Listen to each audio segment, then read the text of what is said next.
Assalamualaikum warahmatullahi wabarakatuh. Halo, selamat siang sobat sehat semuanya.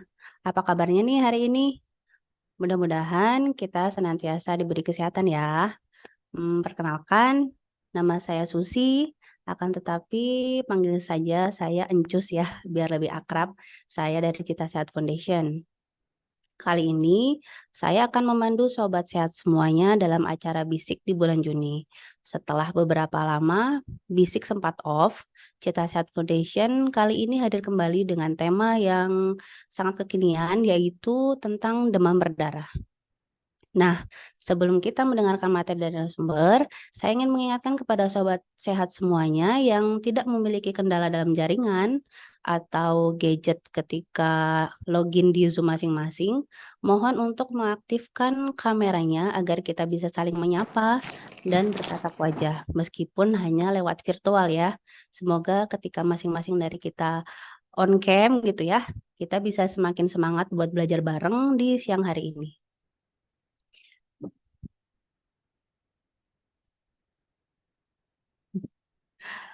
Nah, saya lihat di list partisipan Zoom kali ini ternyata sudah cukup banyak ya yang sudah hadir. Dari kota mana saja nih teman-teman semuanya? Silakan tolong ditulis di kolom komentar ya agar kita bisa tahu dari mana aja nih. Mungkin ada yang satu kota ya, atau bahkan jangan-jangan tetanggaan nih. Mangga silakan ditulis di chat masing-masing.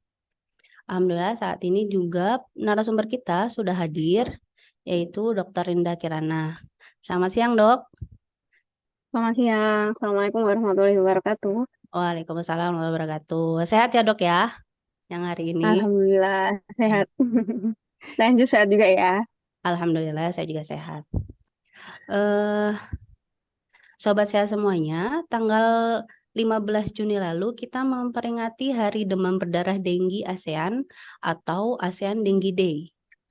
Kalau di Indonesia sendiri, Hari Demam Berdarah Nasional diperingati di bulan April, yang artinya itu sekitar 3 bulan yang lalu.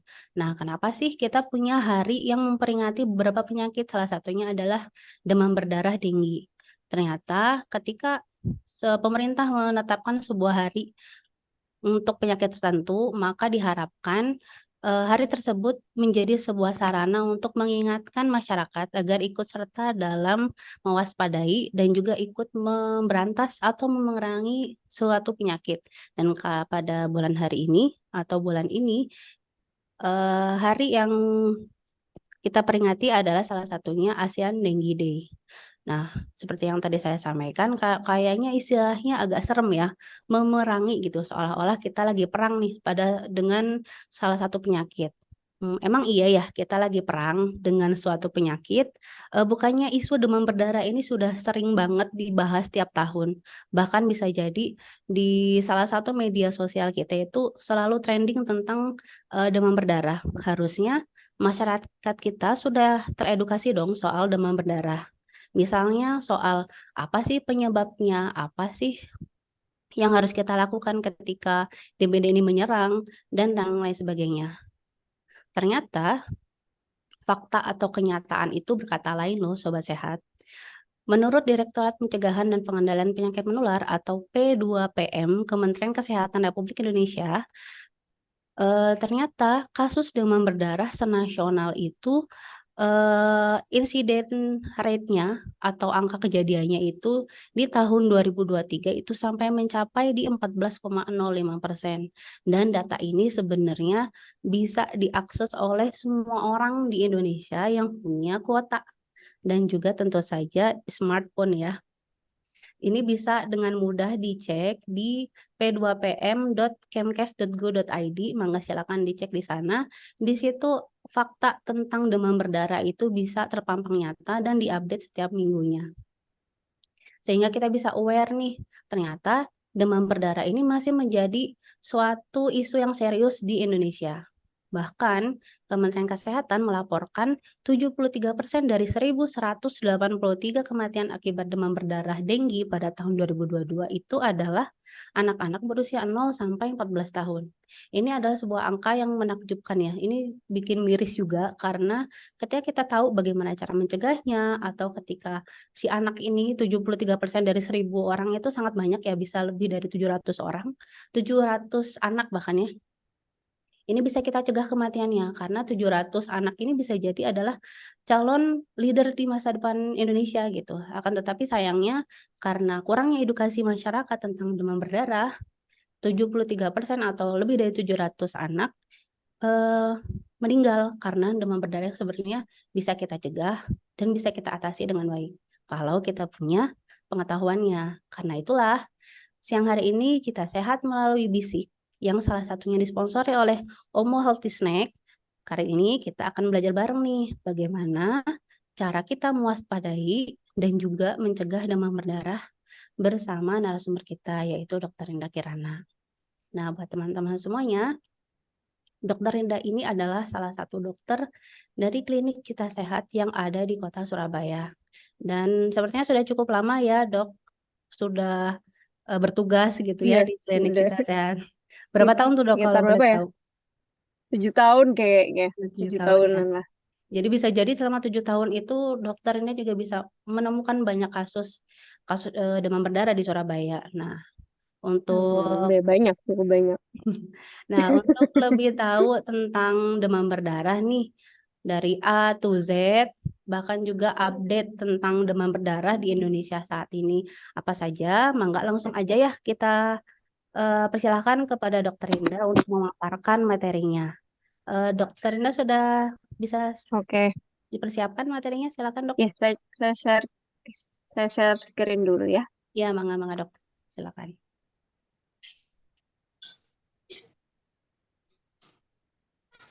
Silakan dok. Oke. Sudah muncul ya?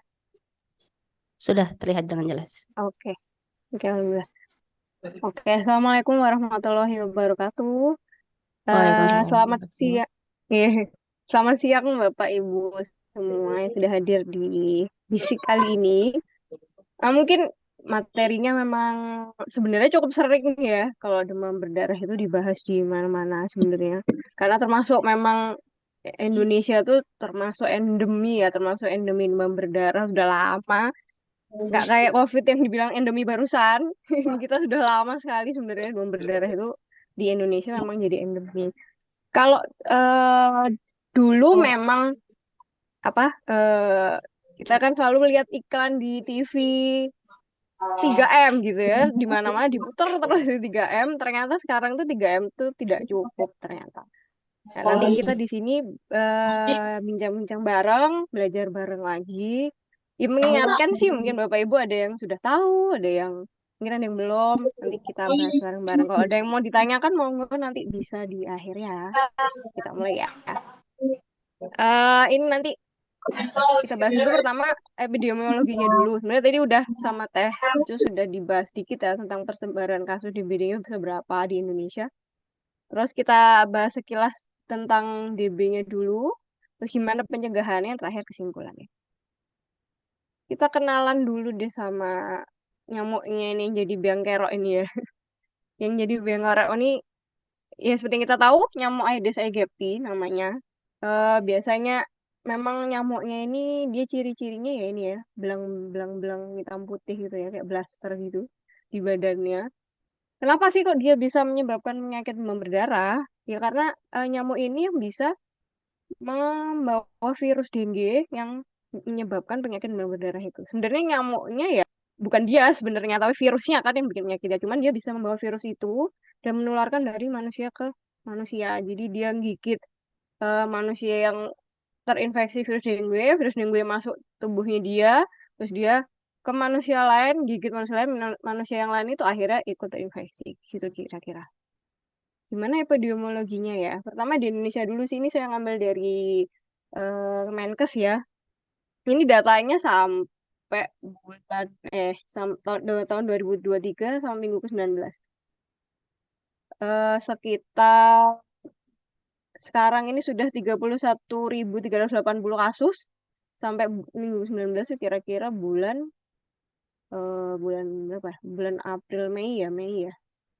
Terus kemudian memang naik turun ya karena kasus demam berdarah ini kan memang tergantung musim ya. Jadi memang munculnya biasanya puncaknya di musim penghujan atau di setelah musim penghujannya. Jadi naik turun. Kalau yang tahun lalu 143.000 kasusnya di Indonesia yang terlaporkan ya.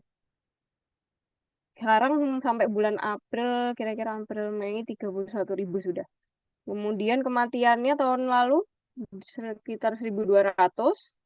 Tahun ini sudah 246 kasus kematian demam berdarah. Nah, ini yang menarik sih menurut saya ini lima kabupaten kota tertinggi ini tahun 2022. Ini kota Bandung ternyata. Ngerti juga sih ini apa karena kota Bandung ini rajin melaporkan atau memang ternyata memang di sana kasusnya banyak ya. Cuman sampai sekarang pun di tahun 2023 juga kota Bandung itu paling banyak kasusnya. Kalau secara persebaran sih mungkin ya ini ya di daerah Jawa Barat, Jawa Tengah, Kalimantan gitu. Kalau sebenarnya kasus fatality rate-nya, maksudnya angka kematiannya nggak terlalu tinggi sebenarnya, 0,78. Cuman ya kalau bisa memang kalau kita endemi udah bertahun-tahun harusnya diminimalisir lagi sampai kalau bisa tidak ada kasus kematian. Ini kalau di seluruh dunia ya, memang meningkat tajam beberapa dekade ini kasusnya dari tahun 2000, 500.000 sampai 2019 terus bisa 5 juta kasus, jadi 10 kali lipat kasusnya. Memang endemik di negara-negara di Afrika, Amerika, Mediterania Timur, Asia Tenggara, dan Pasifik Barat. Kalau menurut laporan WHO memang penyumbang kasus terbesar ya memang Asia Tenggara dan Pasifik Barat. 70% kasus di dunia itu dari ya kita-kita ini maksudnya. Dari kita, tetangga-tetangga, dan Pasifik ya. Tahun 2019 ini ya 24.000 kematian di seluruh dunia kalau menurut laporan WHO. Nah, sekarang kita darah. Kayak seperti saya bilang tadi, penyakitnya memang ditularkan oleh virus melewati nyamuk. Jadi dia nyamuknya sebagai apa ya? eh Penularnya gitu. Memang nyamuknya ini sukanya berada di daerah yang musimnya tropis dan subtropis ya. Jadi yang panas-panas gitu, panas-panas lembab gitu. Kemudian kasusnya meningkat saat dan sesudah musim hujan. Jadi saat musim hujan dan sesudah. Jadi kan begitu pada genangan air, banyak genangan air, itu biasanya kasusnya meningkat ya. Terus kalau misalnya cuaca panas, nyamuknya ini lebih ganas untuk menggigit. Jadi mereka ini akan lebih suka menggigit sampai 3 sampai 5 kali lipat pada cuaca yang panas. Kalau misalnya orang ini udah terinfeksi virus ini ya, kemudian beliau ini kena lagi, kemungkinan untuk yang kena yang kedua itu bisa gejalanya lebih parah daripada yang pertama gitu. Masa inkubasinya 5 sampai 10 hari. Jadi dari digigit nyamuk sampai dia ada gejala kira-kira 5 sampai 10 hari kemudian baru ada gejalanya gitu. Kalau ini biasanya ini udah sering ya kita tahu nyamuknya biasanya memang menggigitnya di jam jam pagi atau sore. Kita di jam 8 sampai jam 10 dan jam 3 sampai jam 5. Itu dia paling aktif menggigit. Gejalanya memang sebagian besar itu yang terinfeksi gejalanya ringan ya, malah kadang ada yang nggak bergejala. Jadi kadang kita nggak tahu udah kena apa enggak, tapi kebanyakan gejala ringan. Cuman memang ada juga yang gejalanya sedang sampai berat sampai bahkan kematian. Gejalanya bisa 4 sampai 7 hari. Itu meliputi yang pertama demam tinggi. Demam tinggi biasanya sampai 39-40 gitu dan agak susah diturunkan dengan obat turun panas biasanya. Bisa turun tapi nggak sampai dingin, paling 38, 37 gitu tuh naik lagi gitu. Kemudian sakit kepala, terus nyeri sendi, kemudian sakit di belakang apa mata, sakit kepalanya juga rasanya sampai di belakang mata. Terus merah-merah di seluruh badan atau di tangan sih biasanya sering ya. Ada bintik-bintik merah gitu. Terus capek, lelah gitu, mimisen, kadang-kadang ada yang mimisen. Kemudian sering juga mual muntah ya. Nah, ini saya menjelaskan fase demamnya sih. Biasanya demam berdarah itu hari pertama itu dia langsung tinggi gitu ya. Langsung tiba-tiba demam tinggi 39 gitu. 39, 40 kayak saya tadi bilang dikasih obat demam biasanya nggak seberapa turun, turun dikit naik lagi, turun dikit naik lagi gitu. Sampai hari kedua panas terus. Hari ketiga juga panas tapi udah mulai turun. Jadi hari ketiga ke hari keempat ini, sorry, hari ketiga hari keempat ini panasnya turun, dingin, tapi malah ini di fase kritisnya ya.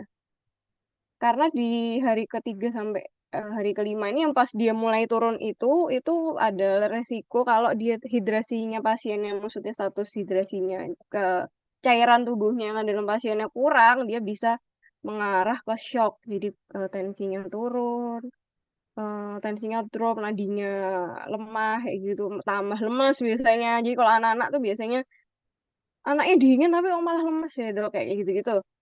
Biasanya kan kalau sakit apapun ya anaknya dingin pasti anaknya malah aktif, tapi anak ini kok dingin kok malah lemes banget. Nah itu harus dicurigai sih ke arah demam berdarah dan harus segera dibawa ke rumah sakit ya.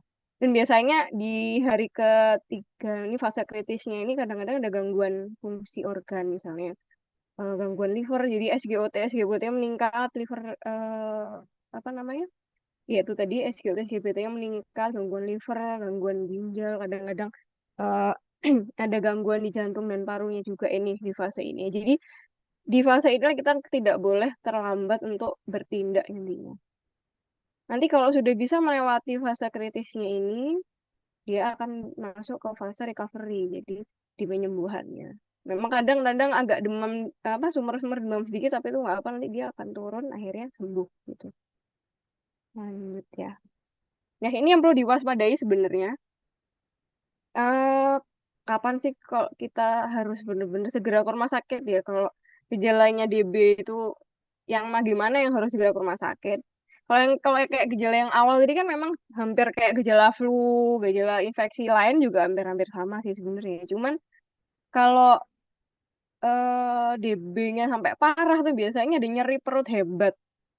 Nyeri perutnya hebat banget. Mungkin bisa karena ada gangguan livernya tadi itu ya, atau apa namanya gangguan gangguan organ lain yang menyebabkan nyeri di perutnya. Kemudian muntahnya sering sekali, jadi makan muntah benar-benar tidak ada yang bisa masuk. Nah itu memang harus ke rumah sakit karena nanti takutnya dehidrasi dan kurang cairan, akhirnya dia tidak bisa melewati fase kritisnya tadi. Terus kemudian muntah darah atau BAB-nya kok ada darahnya. Nah, itu berarti ada perdarahan. Kalau sudah ada perdarahan, manifestasi perdarahan gejalanya harus segera ke rumah sakit. Ya, ini mimisen atau gusi berdarah juga ya, nah, itu tadi termasuk manifestasi perdarahan. Atau benar-benar rasanya lemas banget terus gelisah. Nah, itu harus segera ke rumah sakit terdekat. Terapinya sebenarnya nggak ada pengobatan spesifik ya. Maksudnya nggak ada antivirus khusus TB itu belum ada ya. Jadi ya seperti halnya penyakit virus lainnya yang self-limiting disease, maksudnya yang penyakit yang sembuh dengan sendirinya, tapi yang penting adalah asupan cairan dan nutrisinya yang tercukupi dan istirahat itu. Demam berdarah juga seperti itu sebenarnya. Jadi pengobatannya hanya mengurangi gejalanya aja. Jadi misalnya demam, ya kita kasih paracetamol, nyeri juga paracetamol, mual, muntah, mungkin bisa diberi obat muntah gitu. Dan satu sini, kebutuhan cairannya yang harus tercukupi. Yang penting adalah itu sebenarnya. Kalau memang tidak bisa makan minum, ya memang harus ini kan, tercukupi dengan infus. Terus tidak boleh menggunakan obat antiinflamasi non-steroid ya, seperti ibuprofen dan aspirin misalnya. Proris gitu-gitu ya. Itu tidak boleh karena bisa menyebabkan adanya perdarahan kalau kita memberikan obat-obat ini untuk menurun demamnya. Jadi yang paling aman adalah diberikan paracetamol. Nah, ini jentik-jentik nyamuknya biasanya di sekitar rumah ini yang di mana yang biasanya ada gitu. Kadang-kadang kecolongan juga. Misalnya ini kayak di talang air ya, talang air yang apa salurannya itu nggak lancar gitu. Biasanya kan harusnya kan ke bawah gitu, tapi ternyata ada yang nggak lancar. yang kayak gini-gini nih. Ini harus dibersihkan paling kalau memang tidak lancar ya harus dibersihkan setiap minggu. Kalau enggak, ya dibetulkan supaya airnya bisa mengalir dengan lancar. Atau ini kayak ban-ban bekas gitu di rumah gitu yang eh, ada di rumah gitu yang kalau hujan kan pasti dia menampung air di sela-selanya sini. Nah, ini harus Ya. dibersihkan. Hmm. Mungkin buat yang plant lover gitu ya, yang suka berkebun, potnya juga dicek juga ya dok, karena kan ada yang pot yang ada Iya, alas betul. potnya itu suka ada yang genang terus suka lupa gitu dicek. Ya, betul betul. Kayak gitu. Mana ya, di sini sih nggak ada gambarnya ya. Ini ya pot-pot gini sih yang nggak ada apa namanya, ya nggak maksudnya cairan airnya tuh nggak ngalir atau jarang diganti ya itu juga bisa jadi sarangnya kuman. Caranya jentik nyamuknya. Atau tandon-tandonnya itu nggak ditutup ini juga bisa ya. Jadi makanya tandon nggak bisa ditutup. Semua sih tandon air bawah juga yang tidak ditutup. Terus apa bak mandi yang jarang dikuras gitu ya. Terus ini ember-ember bisa untuk nampung-nampung yang nggak ditutup itu semua jadi sarang. Ini juga ya apa namanya water fountain ini apa namanya air terjun hutan gini. Kalau nggak ada ikan-ikannya, kalau nggak ada isinya, ya harus sering dikuras atau ya dikasih ikan atau dikasih tanaman-tanaman yang hidup bisa juga sih. Tapi ganti airnya dengan flower gel ini kalau dari WHO sarannya.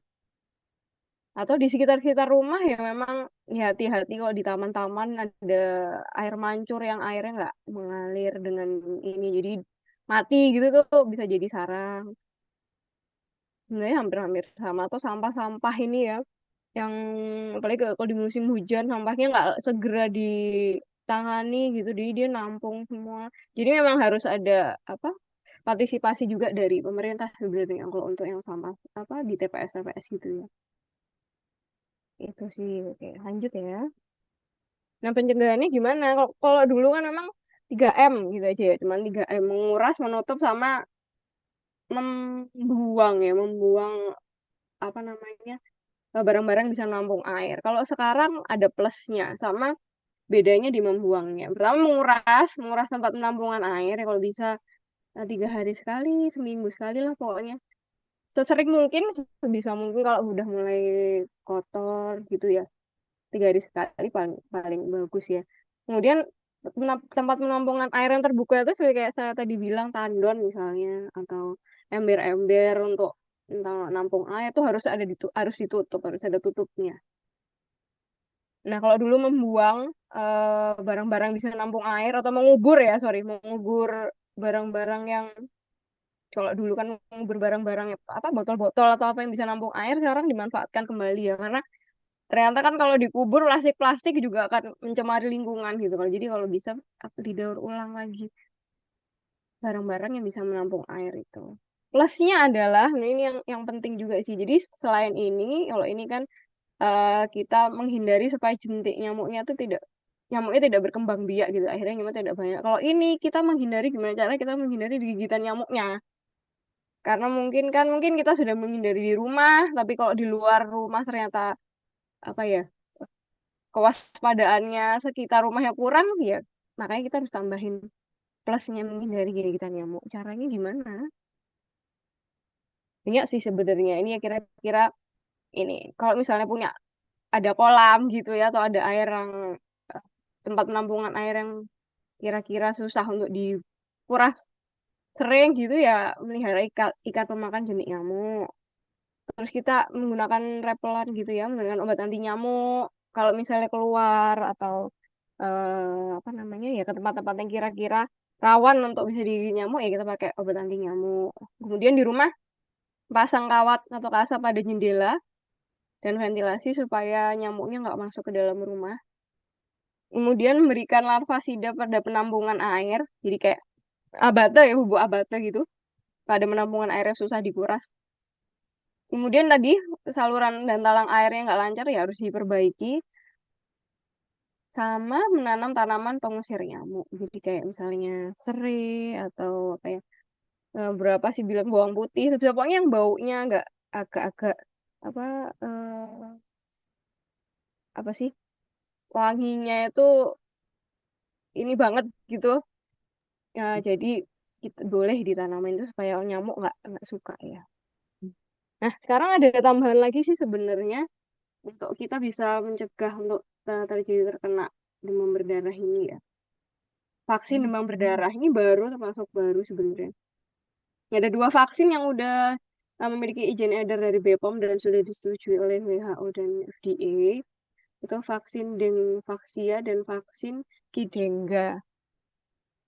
Kalau dari laporannya sih kedua vaksin ini efikasinya baik ya dalam mencegah penyakit demam berdarah dan mencegah penyakit demam berdarah yang gejalanya berat. Jadi mencegah hospitalisasi akibat penyakit demam berdarah.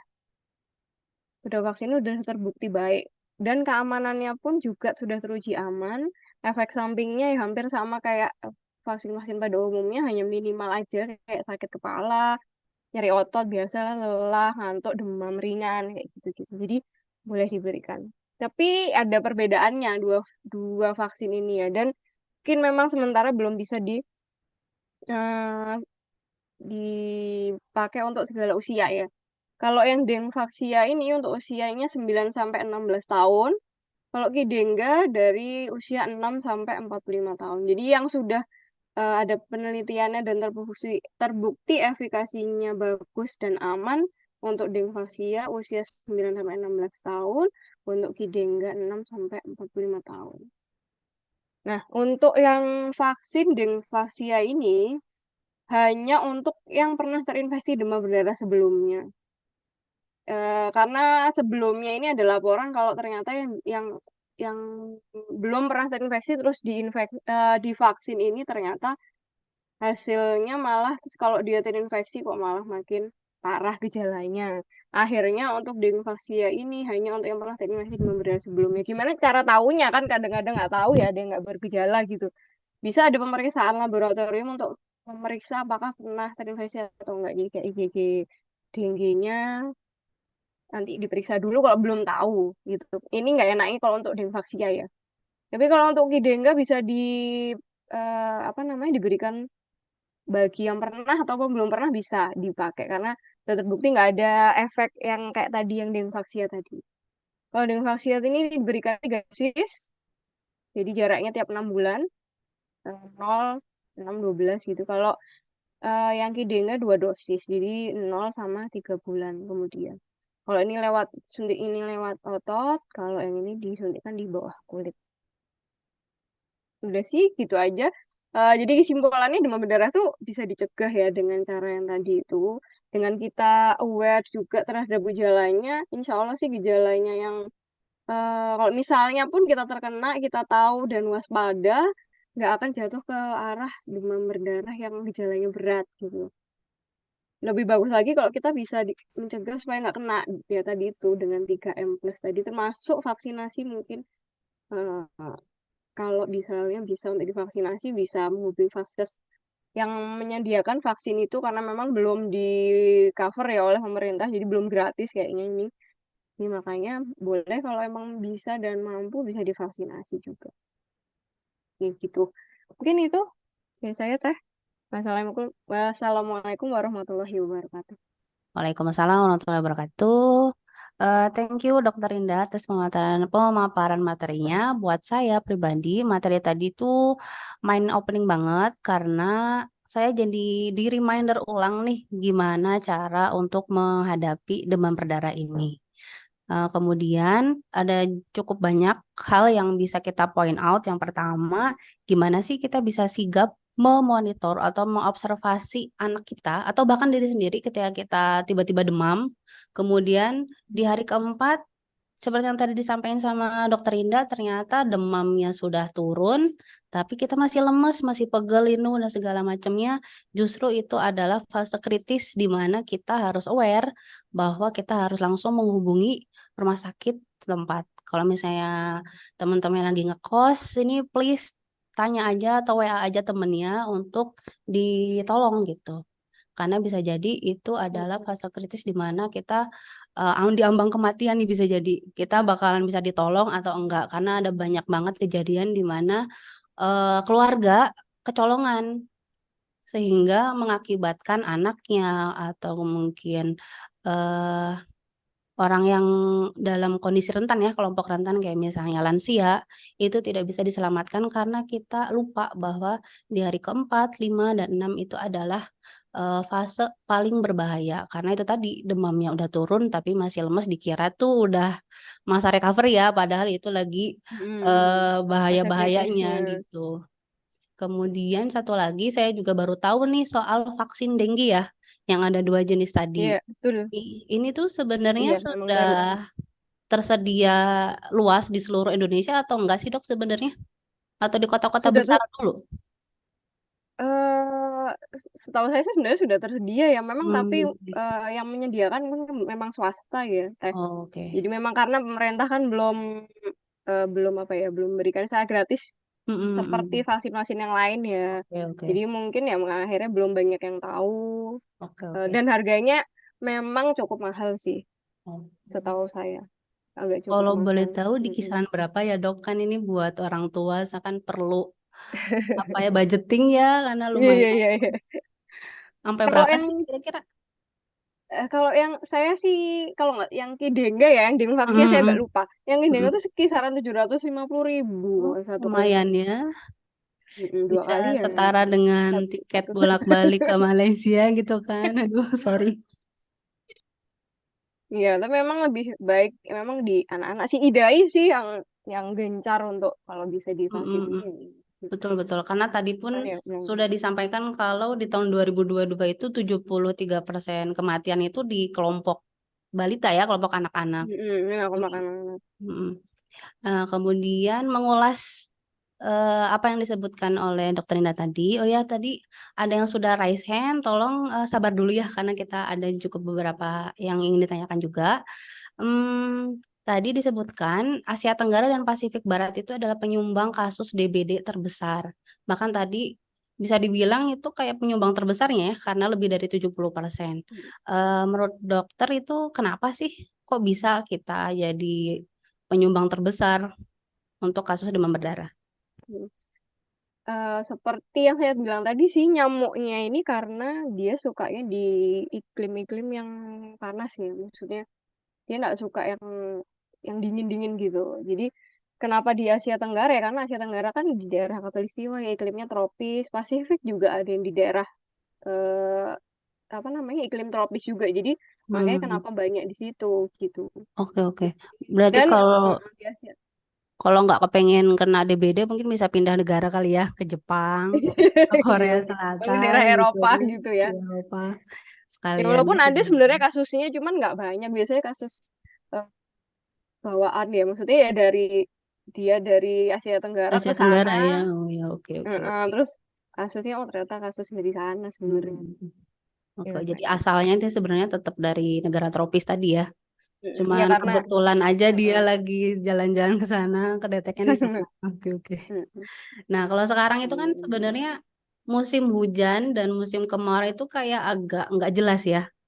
Ini sebenarnya musim hujan, tapi kok panas banget semingguan. Baru hujan lagi tuh misalnya hari Minggu. Itu pun cuma di sore atau malam hari, besoknya panasnya minta ampun gitu kan. Nah, menurut dokter ini tuh ngaruh nggak sih pada musim infeksi demam berdarahnya? Karena kalau yang tadi disebutkan nyamuk itu kan aktif banget untuk menggigit, bahkan lebih dari 4 kali lipat itu di musim kemarau ya dok ya. Sedangkan sekarang itu nggak jelas nih.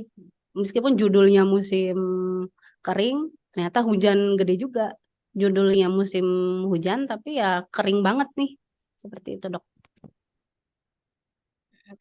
Eh, akhirnya sih lebih ke apa ya? Kalau dulu mungkin bisa diprediksi ya bulan-bulan bulan apa bulan-bulan musim hujan ini oh pasti misalnya dari dulu tuh apa sih Oktober Maret ya kalau kita SD belajar Oktober Maret tuh bulan musim hujan tuh berarti kasusnya banyak. Kalau sekarang nggak bisa diprediksi gini, jadi kita nggak bisa memprediksi kapannya dia akan ada di fase puncaknya kasusnya tuh banyak gitu aja sih sebenarnya. Cuman kan ya kalau musim hujan ya faktor resikonya akan lebih besar karena ya Hmm. itu tadi perkembangbiakannya jentik nyamuknya akan lebih banyak kan karena ada air genangan-genangan air di mana-mana gitu aja sih lebih ke nggak bisa diprediksi di bulan Ya. apa akan lebih banyak gitu. Mm-mm. Kalau dulu mungkin bisa diprediksi ya. Ya, Tapi kalau betul sekarang betul. karena iklimnya nggak jelas gini ya Mm-mm. nggak tahu di bulan apa. Pokoknya ya di bulan musim hujan-hujan itu mungkin akan lebih banyak dan setelah musim hujan. Siap-siap. Jadi memang ternyata climate change ini bisa bikin kita yang tadinya bisa diprediksi kapan harus waspada banget. Hmm. Tapi kalau sekarang kita jadi harus Hmm. siaga sepanjang tahun ya dok ya Sepanjang tahun keluar. ya, iya Jadi betul kayak betul, iya benar-benar. harus alert gitu kan. Kalau misalnya Merapi itu tuh siaga satu terus dari Januari sampai Desember. Seperti itu. Iya Nah, seperti itu benar. mm. Kemudian ini ada pertanyaan dari Mbak Uci nih. Pertanyaan sebenarnya banyak banget. Yang pertama ini dok ya, dari Teh Uci dari Karawang. Bagaimana sih cara membedakan demam dan bintik? Apakah akibat dari DBD atau karena demam yang dari bakteri atau virus?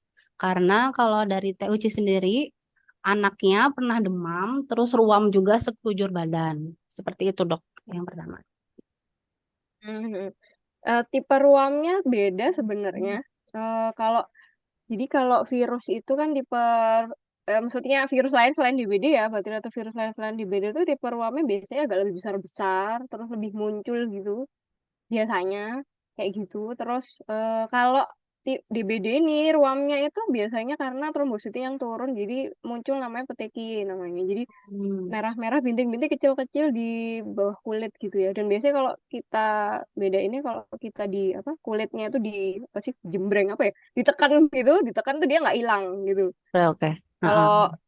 kalau ruam yang lain yang selain DB itu biasanya udah ditekan ya hilang gitu. Tapi kalau itu Ya, biasanya nggak hilang gitu. oke, Ya oke. memang yang bisa tahu memang dokternya ya kalau kalau Mm-mm. bingung. Jadi kalau begitu nggak apa namanya bingung ya segera bawa aja ke vaskes aja Oke, ininya oke. untuk membedakan. Mm-mm. Kira-kira seperti itu sih bedanya. Baik. Karena memang ketika kita digigit nyamuk apapun yang nggak hanya Aedes aegypti yang terinfeksi virus dengue tadi, ya sebenarnya ada bintik merahnya pasti ya. Tadi sehingga tadi Mm-mm. disampaikan sama dokter, kalau misalnya kita pengen tahu, coba dipencet kulitnya. Kalau dia hilang, ya insya Allah itu tidak ya. Tapi Mm-mm. kalau misalnya ragu nih, bunda-bunda sekalian, silakan dibawa ke klinik terdekat atau ke rumah sakit ya. Kemudian ini nyambung nih dengan pertanyaan dari Belia. Sebenarnya demam berdarah itu sudah pasti muncul bintik merah nggak sih dok? Atau ya ada juga sih banyak yang nggak ada bintiknya tapi dia kena DB gitu dok. Um, Enggak ya, jawabannya memang enggak semua eh, yang kena DB itu ada bintiknya. Bintiknya itu kayak saya tadi bilang terjadi kan kalau trombositnya itu dia rendah, jadi ada muncul bintik itu yang namanya petekia itu adalah perdarahan di bawah kulit gitu, karena trombositnya yang rendah. Nah, nggak semua pasien itu trombositnya itu rendah banget sampai menyebabkan itu gitu. Oke, Jadi memang siap nggak siap. semuanya ada bintik merahnya, memang nggak Mm-mm. semuanya ada. Oke, Ada yang bintik merahnya muncul setelah apa tuh namanya? Namanya di torniket. Jadi ditensi terus ditahan lama baru muncul gitu. Ada yang nggak apa namanya? Ada yang nggak muncul sama sekali. Kayak gitu-gitu sih.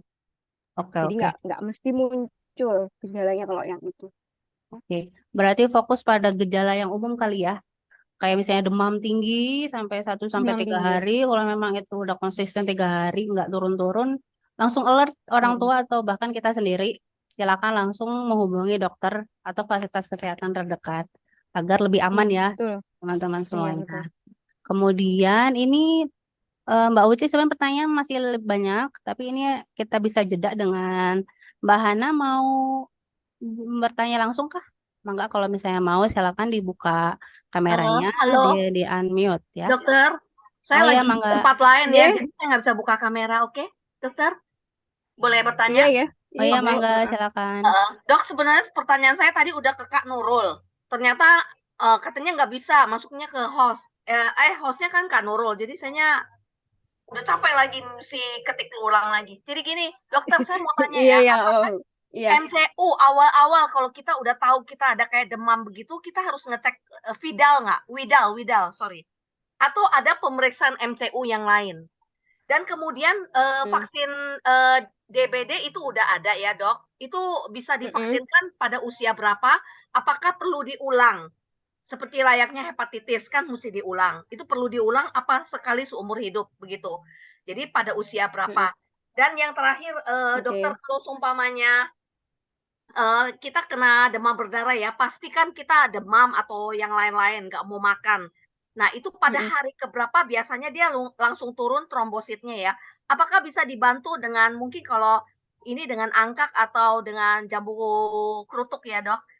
Mungkin itu aja pertanyaan supaya yang lain kebagian. Terima kasih dokter, sehat selalu. Iya, terima kasih Bu Monggo Dok, Hana. silakan. Oke, saya jawab dulu ya. Yang pertama tadi MCU-nya kalau misalnya kita kena DBD apakah perlu widal gitu ya? Sebenarnya kalau misalnya memang DB ya nggak perlu widal karena widal kan untuk kita tahu ada sakit tipesnya atau enggak. Cuman biasanya memang dokter-dokter itu meriksa widal juga karena gejalanya kan memang mirip-mirip biasa dan kadang-kadang kena dua-duanya gitu. Makanya kadang-kadang diperiksanya juga widal. Tapi sebenarnya nggak perlu ya kalau untuk demam berdarah. Diperiksanya cukup dengan darah lengkap aja sebenarnya sudah cukup sebenarnya. Dokternya sudah tahu hanya dengan pemeriksaan darah lengkap aja untuk DBD. Cuman bisa ada pemeriksaan lain kalau mau ditambah supaya lebih pasti. Kalau di hari-hari hari pertama, kedua gejala gitu, sampai hari 3 mungkin masih bisa, itu bisa pakai NS1 namanya. NS1 atau kalau untuk hari di atas hari ketiga bisa dipakai IgM anti dengue untuk diperiksa. Untuk pasti benar terinfeksi demam berdarah atau enggak. Bisa dengan dua itu. Tapi sebetulnya dengan darah lengkap aja dokternya sudah tahu sih ngarah ke DB atau enggak. Karena dilihat dari trombositnya yang turun dan hematokritnya biasanya untuk lihat keparahan gejalanya. Itu. Itu yang pertama. Kemudian yang kedua tadi siapa tadi ya? Oh, vaksin ya, Vaksin Dok, betul. Vaksinnya ada dua, Bu, tadi. Seperti yang saya udah jelaskan, vaksinnya ada Dengvaxia dan Qdenga. Diberikannya untuk usia berapa? Yang untuk Dengvaxia hanya untuk 9 sampai 16 tahun. Kalau yang Qdenga untuk usia 6 sampai 45 tahun. Jadi di atas dan di bawah itu belum bisa diberikan karena belum ada penelitian yang lebih lanjut untuk efikasi dan keamanannya. Jadi yang sudah pasti ada penelitiannya dan aman dan efikasinya bagus itu tadi. Kemudian apakah diberikan seumur hidup? Kalau yang Dengvaxia diberikannya 3 dosis. Jadi untuk waktu pertama kali suntik 6 bulan kemudian suntik lagi, 6 bulan kemudian suntik lagi. Kalau yang Qdenga itu cuma 2 dosis aja. Jadi suntik, suntik, habis itu 3 bulan lagi suntik lagi gitu. Udah cukup situ aja, tidak perlu diulang lagi. Nggak kayak influenza yang tiap tahun atau tadi tipes ya. Jadi nggak perlu, cukup itu aja.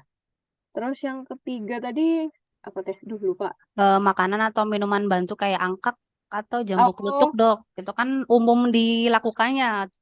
Kebanyakan rekomendasi dari anggota keluarga yang sudah sepuh-sepuh tuh biasanya pasti ada aja. Yang saya tahu ya, yang ada penelitiannya bisa meningkatkan tuh cuman daun jambunya sebenarnya, daun jambu biji itu. Tapi misalnya pun mau dicoba untuk meningkatkan itu ya monggo sih, nggak ada karena untuk pasien demam berdarah itu nggak ada pantangan makan minum apapun ya. Jadi kalau memang bisa diminumkan dan bila bisa minum malah untuk asupannya supaya lebih bagus nggak masalah. Cuman yang sudah ada penelitiannya memang daun jambunya ya, bukan jus jambunya. Tapi mau diberikan boleh ya, nggak ada larangan. Makasih dokter. Jadi daun jambu ya, bukan buah jambu kerutuknya ya, tapi sama ya dok. Iya, daun jambunya itu. Makasih dokter. Iya. Ya, gitu. Baik Bu Hana. Nah sekarang balik lagi nih ke Mbak Uci yang karena dari tadi baru satu nih pertanyaan dari Mbak Uci yang saya tanyain ke dokter. Yang kedua nih Dok, ini metode yang sebenarnya sudah sangat umum dilakukan di RW, RT, bahkan dari Aceh sampai Papua ya, yaitu metode fogging. Sebenarnya itu efektif nggak sih mencegah demam berdarah terjadi? Karena banyak orang yang berpersepsi kalau ketika fogging yaitu mematikan nyamuk. Apakah itu benar? Dok, silakan. Memang fogging itu dia hanya bisa mematikan nyamuk saat itu aja ya. Sekarang sih sudah nggak direkomendasikan sebenarnya karena juga termasuk beracun juga untuk dihirup sama masyarakat sekitar sebenarnya. Jadi makanya sudah nggak direkomendasikan. Dan fogging kan cuma untuk membunuh nyamuk yang dewasa aja ya, yang masih kecil-kecil yang di ini kan juga nggak akan mati. Dan apalagi itu efek sampingnya dari foggingnya itu dan beracun untuk dihirup itu yang buat jadinya tidak direkomendasikan lagi Baik gitu. dok. Jadi ya lebih efektif 3M plus itu aja daripada fogging. Oke. Udah Gitu. clear ya Mbak Uci jawaban dari dokter. Kemudian yang ketiga nih dok, kalau anak-anak itu kan polanya agak susah diatur ya. Dulu kan jumpalikan segala macam, padahal mereka itu adalah kelompok rentan di demam berdarah ini. Sehingga salah satu solusi yang dilakukan oleh orang tua itu ngasih lotion anti nyamuk nih. Bisa jadi dari leher, telinga, sampai apa namanya telapak kaki itu tuh dioles semuanya agar aman gitu. Nah, kalau dilakukan terus-menerus ini ngaruh nggak ya? Apakah ke kulitnya atau bisa jadi ke yang lainnya dok? Gitu. Hmm. Kalau tergantung sama ini ya sih apa namanya lotion anti nyamuknya. Jadi sekarang tuh kan sudah banyak yang lotion anti nyamuk yang dibuat yang khusus memang bahannya aman buat anak-anak. Jadi pilihlah lotion anti nyamuk yang memang aman buat anak-anak ya. Jadi kalau memang sekarang banyak sih yang apa? Yang memang terbuatnya dari beberapa herbal nggak ada banyak bahan-bahan kimianya gitu ya. Misalnya memang dari sarinya serai atau apa itu kan yang tadi yang emang anti nyamuk itu sudah ada bahannya. Jadi pilihlah yang itu untuk anak-anak sih. Ya, Jadi ya. jangan dikasih yang memang banyak bahan kimianya kalau untuk anak-anak ya. Oke, oke. Hati kalau memang nggak bisa beli yang itu beli apa yang biasa ya nggak apa-apa. Cuman hati-hati itu mungkin di bagian tangan ya. Jadi biar nggak termakan kan soalnya kan Hmm, mut-mut ya. Kalau dikasih di iya tangan betul. dia mut-mut padahal bahan kimianya Siap, siap. dimakan dia gitu. Mm-mm. Iya, gitu. Kemudian kalau di apa ya orang generasi terdahulu, generasi orang tua nenek kita ke belakang itu kan banyak yang ngasih kelambu nih dok. Kalau anaknya lagi tidur, Hmm. bahkan orang dewasa juga masih pakai kelambu nih di desa-desa. Itu masih efektif nggak sih metode kelambu ini? Sebenarnya efektif itu ya. Itu malah termasuk direkomendasikan sih pakai kelambu itu. Cuman mungkin sekarang kalau mau pakai kelambu agak susah ya karena sekarang rumah itu kan kecil-kecil ya kita biasanya ya. Terus ininya mau dikasih kelambu kok kayak penuh banget gitu kan ya satu kamar. Hmm, Tapi hmm. sebenarnya memang direkomendasikan kalau bisa dipakein kelambu. Siap, siap. Salah satu cara untuk mencegah dari gigitan nyamuk. Jadi kalau Mm-mm. memang nggak bisa ya itu tadi sih dikasih apa kasa itu Asa ya ya di dok ya di setiap jendela-jendelanya. ventilasi udara di rumah ya Ventilasi dok ya. udara. Heeh. Oke, Jadi oke. biar nggak bisa masuk. Siap. Jadi ternyata apa ya lokal wisdom kita itu sangat efektif ya buat Efektif sebenarnya. pencegahan DBD ini. Karena bisa jadi kan DBD itu ke malaria juga ya, karena malaria itu nyamuk juga gitu. Oh, Kemudian nih ada pertanyaan keempat dari Mbak Uci. Ini sebenarnya jika anak kena demam berdarah, apakah wajib infus di rumah sakit dok? Apakah cukup dirawat di rumah, kemudian tapi tetap dijaga ini asupan cairannya. Karena waktu anaknya Mbak Uci sebelumnya kan kena campak nih dan alhamdulillah nggak perlu infus dan nggak perlu juga dibawa rawat inap di rumah sakit. Nah kalau DBD apakah bisa dok kalau misalnya anaknya ini nggak usah diinfus seperti itu? Sebenarnya tergantung dari derajat gejalanya sebenarnya ya. Demam berdarah itu kan ada beberapa derajat ya. Ada yang ringan, ada yang biasanya dibilangnya demam dengue, terus demam berdarah, terus sampai yang paling ini yang demam dengue shock syndrome yang sampai shock gitu. Sebenarnya tergantung dari gejalanya. Kalau misalnya eh, apa namanya anaknya itu digejalain demam dengue itu sebenarnya kalau anaknya masih mau makan minum sih mungkin di rumah masih bisa ya. Karena dia nggak ada kebocoran plasma, jadi nggak ada resiko untuk jadi dehidrasi, nggak ada resiko perdarahan. Cuman orang tua ini kan kadang nggak aware ya. Kalau menurut saya kan nggak aware juga ini anak ini dehidrasi apa enggak, apa anak ini ada kebocoran plasma apa enggak kan nggak tahu. Benar Dan tuh. memang demam demam berdarah itu kan memang harus diobservasi. Jadi misalnya di cek lab tadi kan DL-nya darah lengkapnya dilihat trombositnya hari ketiga. Paling nggak kan setiap hari ya. Paling bagusnya Iya sebenarnya setiap betul. hari itu dilihat untuk Mm-mm. dilihat ini dia ke arah yang demam dengue itu tadi yang paling rendah itu apa demam berdarah yang sampai bisa sampai shock itu. Nah Mm-mm. itu kan agak susah dilihat. Makanya kalau menurut saya sih kalau memang begitu yang lebih baik ngamar aja di rumah sakit. Karena kan bisa terobservasi ya gitu. Betul, betul. Lebih ke situnya sih. Mm-mm. Biar nggak kecolongan gitu. Karena memang nggak bisa dibedakan juga dengan gejalanya tiap orang ya. Kadang-kadang kayaknya baik-baik aja ternyata loh kok sampai shock gitu. Mm-mm. Memang diobservasinya paling nggak harus tiap hari. Kalau memang mau di rumah memang harus dicek darah terus. Begitu labnya jelek langsung ngamar. Tapi kan Ya. kadang-kadang lo bolak-baliknya dok cek darah gimana kan kasihan anaknya itu juga makanya lebih baik memang ya apa aja lah. Mm-mm. Baik, berarti buat Mbak Uci dan juga orang tua yang lainnya, kalau misalnya anaknya sudah demam nih 3 hari atau 4 hari turun tapi masih tetap lemas, makan juga susah, minum juga susah, please jangan ngambil resiko ya, karena nyawa anak itu Iya sangat betul. perlu berharga untuk eh, ditukar karena hal-hal sepele kayak cuman nganterin anaknya ke rumah sakit terdekat, karena kan menurut saya Mm-mm. ya tidak worth it ya kita apa namanya egois Iya untuk betul. jagain anak di rumah padahal sebenarnya kita tidak punya background kesehatan, kita nggak tahu epidemiologi seperti apa. Jadi please sayangi anak teman-teman semuanya, silahkan diserahkan kepada orang yang ahli ya, yaitu tenaga kesehatan kita, dokter dan juga Mm-mm. perawat yang ada di rumah sakit. Mm-mm.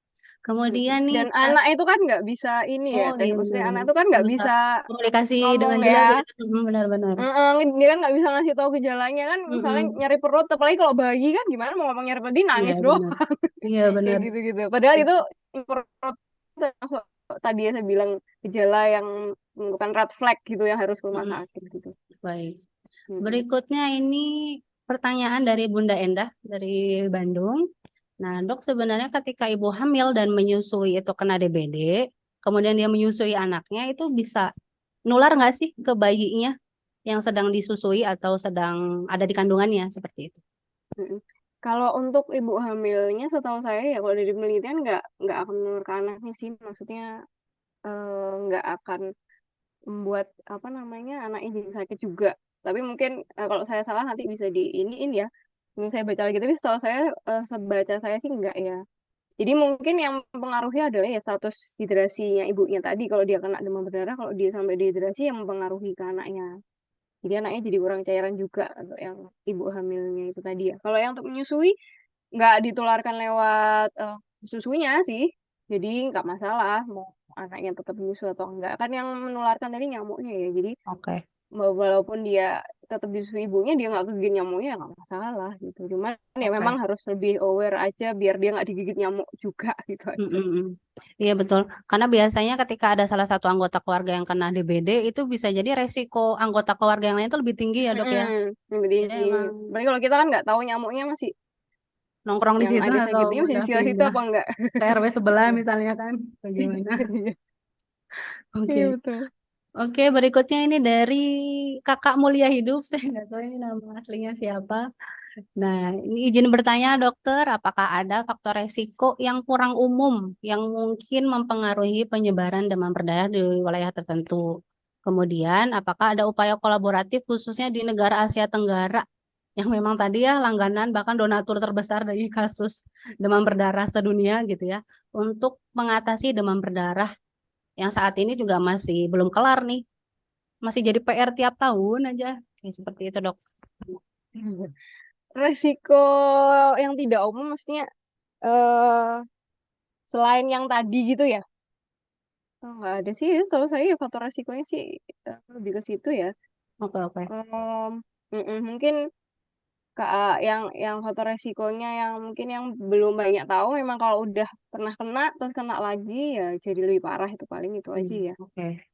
Kalau kalau beratnya sebenarnya dari dulu ya dari WHO pun selalu ada sih ya program-program untuk mengatasi ini. Cuman ya mungkin memang sulit ya apalagi di Asia Tenggara juga apa penduduknya juga padat gitu terus hygiene-nya apa namanya kita juga kurang kebersihan lingkungannya kurang jadi memang banyak apa ya faktor gitu ya selain selain dari kesehatannya juga mungkin sosial ekonominya juga berpengaruh gitu kalau sosial ekonominya rendah kan mungkin awareness-nya untuk kebersihan lingkungannya kurang akhirnya ya muncullah penyakit-penyakit yang kayak gini gitu Siap. jadi jadi kolaboratifnya antar negara dan WHO sebenarnya juga udah dari lama ya, cuman ya Mm, seperti TB sih udah lama aja, iya, tapi ya masih ini aja karena ya sosial ekonominya juga harus kayak sepertinya harus diperbaiki juga gitu, karena mm, kewaspadaannya untuk kebersihan lingkungannya harus harus benar-benar tinggi supaya kita bebas dari penyakit yang sering ini. baik, baik. Terima kasih dok atas jawabannya. Kemudian nih Mbak Uci lagi-lagi nih, ini kayaknya top peserta ya, sangat aktif sekali pertanyaannya nggak habis-habis. Nah ini ketika anak kita nih kena DBD, kemudian parah nih dok, si DBD sampai masuk ke rumah sakit segala macam, dirawat berhari-hari, itu bisa bikin komplikasi nggak sih di tumbuh kembangnya? Karena anak itu bisa dibilang tumbuh kembang yang paling tinggi itu atau growth growth spurt-nya itu di usia 0 sampai 5 tahun ya. Kalau kena DBD di saat itu, apakah tumbuh kembangnya jadi beresiko atau sebenarnya enggak juga sih gitu? Kalau misalnya dia bisa melewati apa ya, eh, sakit DBD-nya ini melewatinya sampai recovery-nya full, terus nggak ada gejala yang berat banget, insya Allah sih pertumbuhan sama perkembangannya nggak akan terganggu ya. Makanya itu nggak boleh terlambat. Cuman kan memang bisa gejalanya demam berdarah ini kan bisa sampai kadang kejang karena saking dehidrasinya, terus bisa ke otaknya, gagal jantung juga bisa gitu. Nah, kalau sampai gitu dan ada kerusakan di otaknya ya mungkin ya pertumbuhan perkembangannya terganggu. Oke. Tapi kalau dia bisa melewatinya dengan baik ya, maksudnya nggak sampai kritis kayak gitu, Mm-mm. insya Allah sih nggak akan terganggu ya. Nggak, itu Oke, tidak oke. mempengaruhi, kecuali dia gejalanya berat banget. Baik, baik. Makasih ya dok atas jawabannya. Kemudian ini ada Muhammad Andi Saputra. Ini udah on cam ya dari tadi. Mohon maaf ya Pak Andi. Ini karena pertanyaan dari Ibu Uci itu sangat banyak, jadi agak keselip.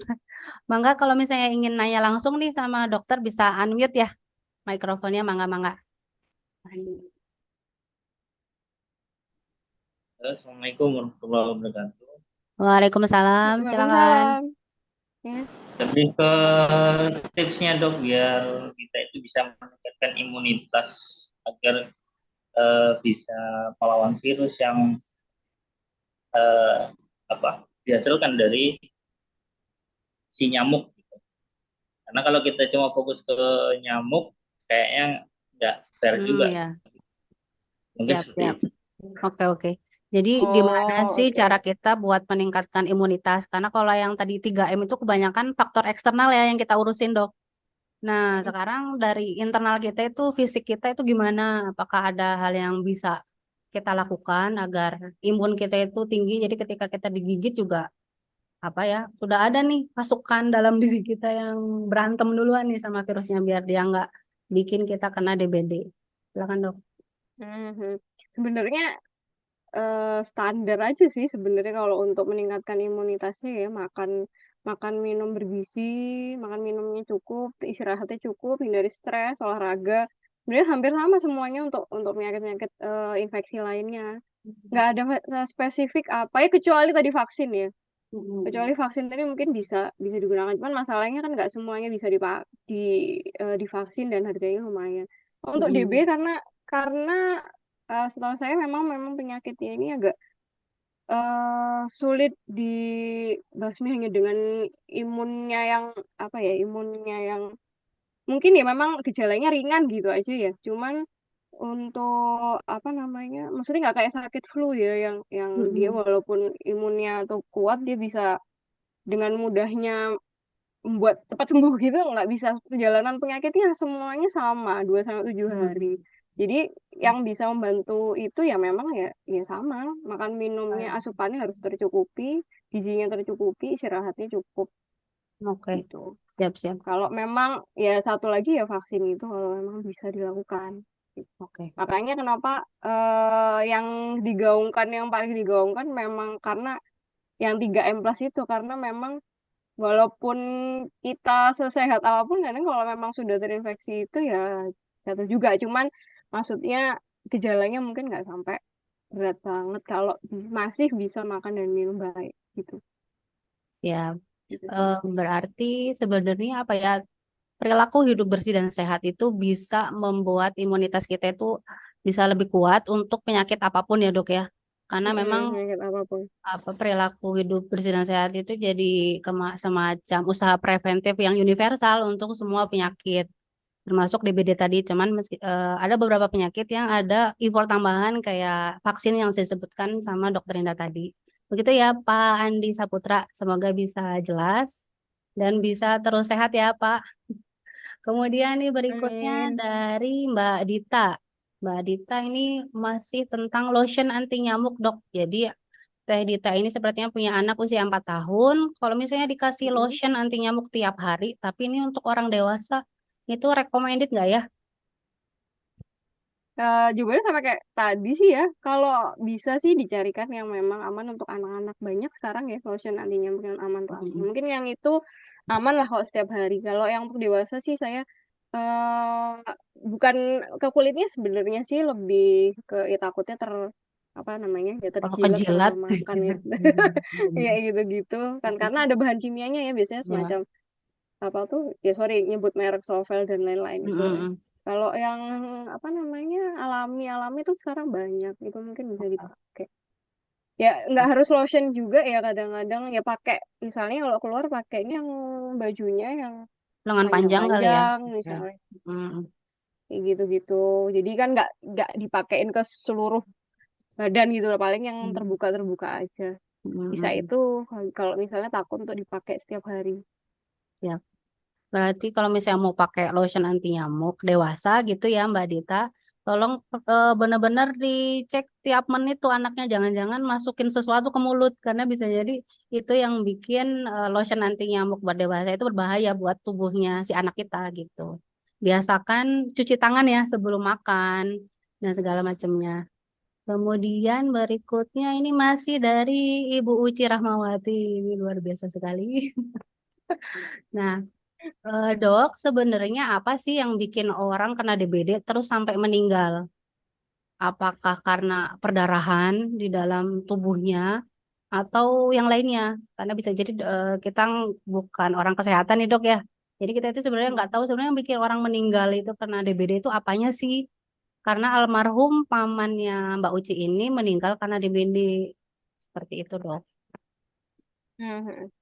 Jadi DBD itu eh, ada yang tadi saya bilang ada beberapa yang gejalanya apa derajat gejalanya itu ada yang mengakibatkan namanya kebocoran plasma. Jadi eh, apa namanya cairan yang ada di pembuluh darahnya itu dia kayak keluar gitu dari pembuluh darah itu akhirnya menyebabkan sirkulasinya cairannya itu ke otak, ke organ-organ tubuh yang lain itu berkurang. Akhirnya oksigenasinya ke organ-organnya berkurang. Yang menyebabkan akhirnya kadang-kadang ada gangguan organnya. Itu yang sampai parah ya. Oke, oke. Dan kalau misalnya tidak tertolong itu enggak. Jadi kan itu kan tadi cairannya keluar aja. Jadi cairan di pembuluh darahnya itu kan enggak keisi. Akhirnya Mm-mm. shock namanya. Jadi tekanan darahnya drop, jantungnya awalnya jantungnya kerja keras terus lama-lama dia capek jantungnya berhenti kayak gitu atau karena juga tadi apa peredaran darahnya nggak lancar ke organ-organ yang lain akhirnya organ-organ itu mulai rusak akhirnya ya itu tadi organ yang rusak itu akhirnya menyebabkan kematian kayak gitu Baik, baik. atau ya bisa juga apa namanya tadi karena itu tadi terlalu ya itu kosong tadi jadi nggak ada darahnya Asupan sama ya. sekali kosong akhirnya Oh, ya. asupannya akhirnya terus misalnya ada juga beberapa yang gara-gara digerocok cairan gitu itu kan juga nggak Hmm. boleh berlebihan saking Mm-mm. terlalu cepat digerocoknya terus akhirnya muncul kayak demam jadi kelebihan cairan juga bisa akhirnya sesak air sesak itu akhirnya jadi kematian juga bisa lebih ke situ Baik. pokoknya intinya. Oke, oke. Berarti yang bikin kita sampai meninggal itu ada cukup banyak kemungkinan ya dok ya. Jadi case by case Mm-mm. banget, nggak bisa penjelasan general. Benar. Seperti itu ya Mbak Uci. Kemudian berikutnya dari Mbak Hana. Dok, kenapa saat sakit setiap orang itu leukositnya naik? Dan berapa sih ukuran ketika disebut leukosit kita itu dianggap normal? Seperti itu. Enggak dok? Hmm, kalau sakit leukositnya naik nggak juga ya sebenarnya. Biasanya yang leukositnya naik itu karena infeksi ya. Biasanya infeksi bakteri sih yang sampai leukositnya naik tinggi.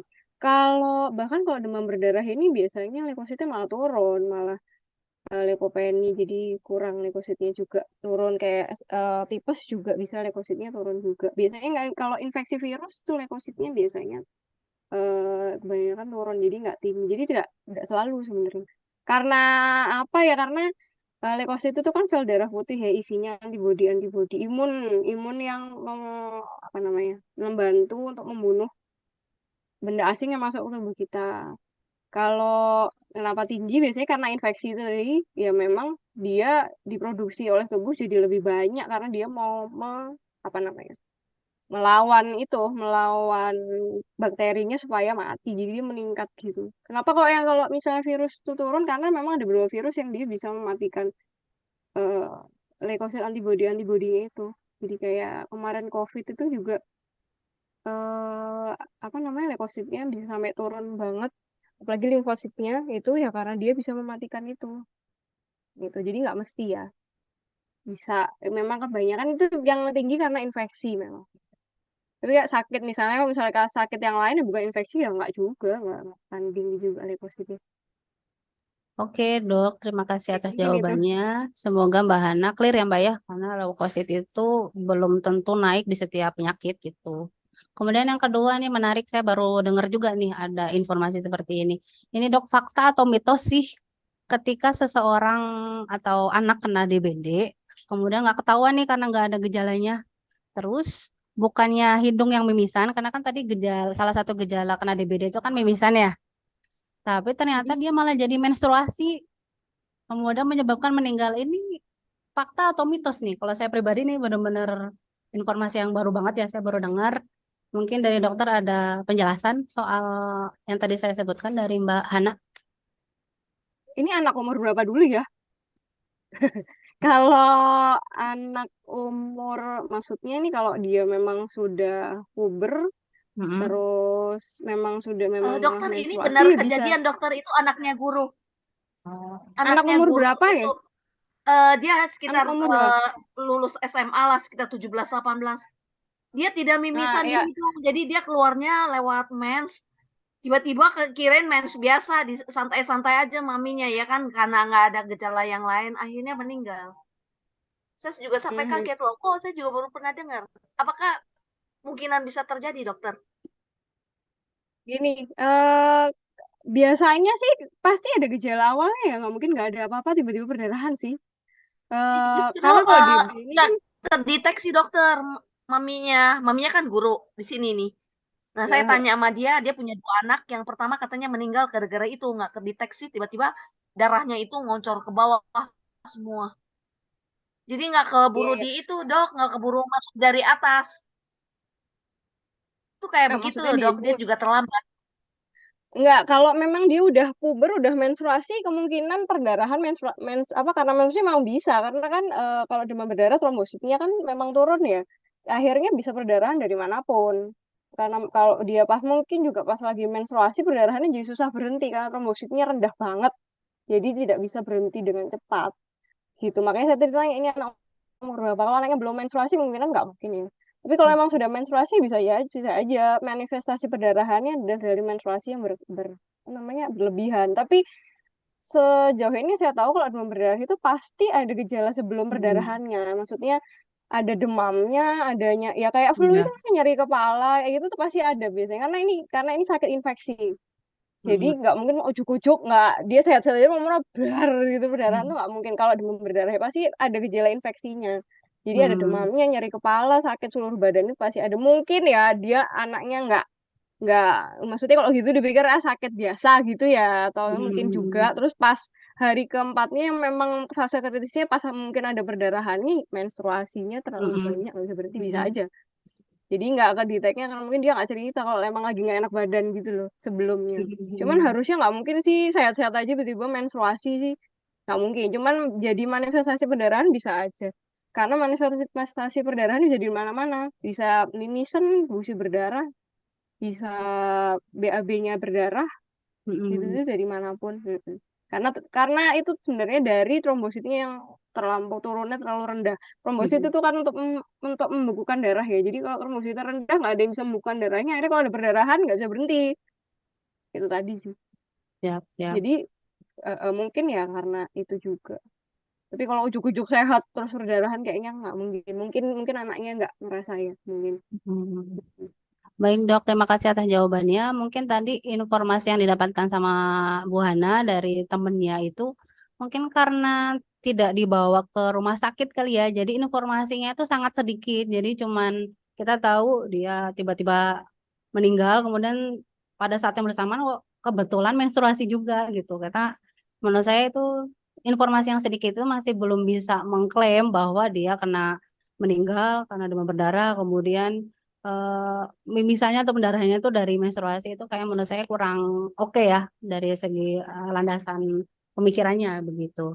Kemudian berikutnya yang ketiga ini dari Mbak Hana juga apa sih yang menyebabkan bukan menyebabkan apa sih beda antara malaria dengan DBD? Mungkin dari penyebabnya, kemudian dari gejalanya ada yang beda nggak dok antara malaria dengan DBD? Kalau gejalanya hampir miripnya ya cuman di demam, nyeri-nyeri gitu-gitu ya. Tapi kalau malaria itu dia biasanya lebih lama gejalanya dan apa ya? Lebih bisa sampai berminggu-minggu maksudnya.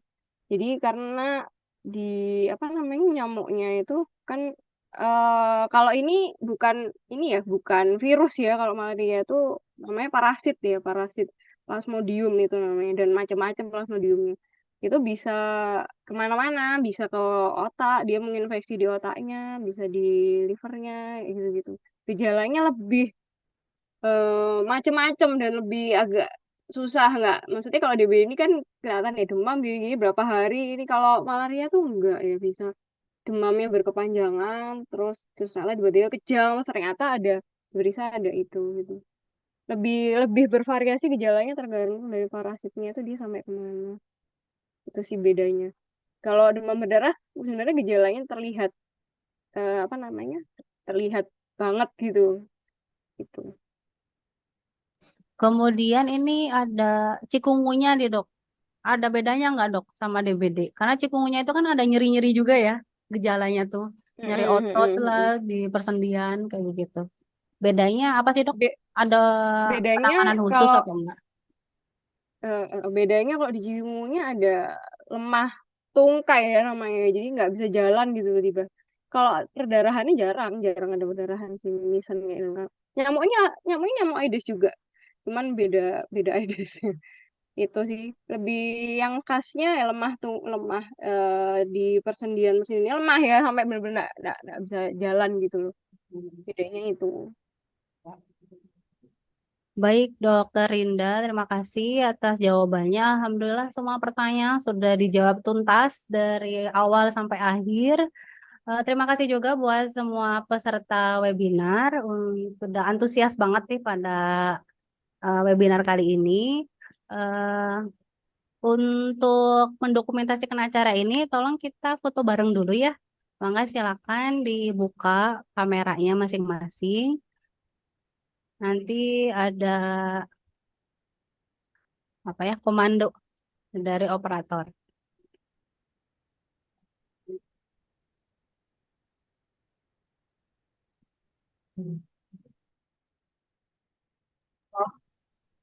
Silakan Ibu.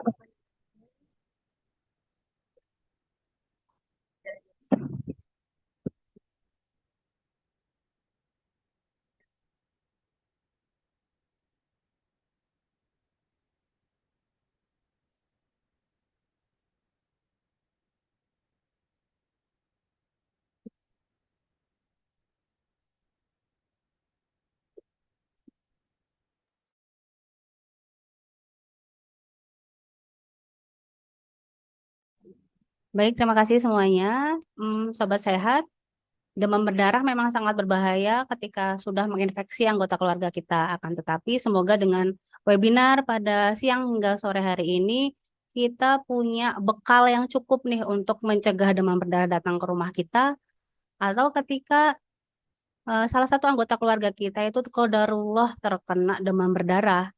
Sehingga kita sudah tahu nih pertolongan pertama apa yang harus kita lakukan dan langkah apa saja yang kita harus lakukan ketika ternyata anggota keluarga kita itu ada di fase kritis demam berdarah. Terima kasih kami sampaikan kepada Dr. Indah sebagai narasumber yang telah berkenan memberikan ilmu yang sangat insightful di Bisik kali ini yang diselenggarakan oleh Cita Sehat Foundation dan disponsori oleh Omo Healthy Snack. Semoga kita bisa bertemu kembali ya dok ya di webinar berikutnya dengan topik-topik yang kekinian. Terima kasih kesempatannya. Cita Sehat. Ya, sama-sama dok. Baik Sobat Sehat semuanya, 2 jam sudah kita bersama dalam Bisik kali ini. Terima kasih banyak yang sudah mengikuti acara hingga akhir. Insya Allah nanti kita akan ada door prize untuk beberapa peserta yang beruntung. Bagi yang mendapatkan door prize nanti akan kami hubungi melalui WhatsApp. Jadi tolong dicek kembali nomor handphone atau WhatsApp yang ditulis di link presensi yang ditulis di chat atau kolom chat tadi ya. Saya mewakili panitia yang bertugas. Mohon maaf apabila ada kekurangan dan salah kata selama webinar ini berlangsung. Sampai bertemu di Bisik Cita Sehat selanjutnya. Wassalamualaikum warahmatullahi wabarakatuh. Bye. Waalaikumsalam warahmatullahi wabarakatuh. Waalaikumsalam warahmatullahi wabarakatuh.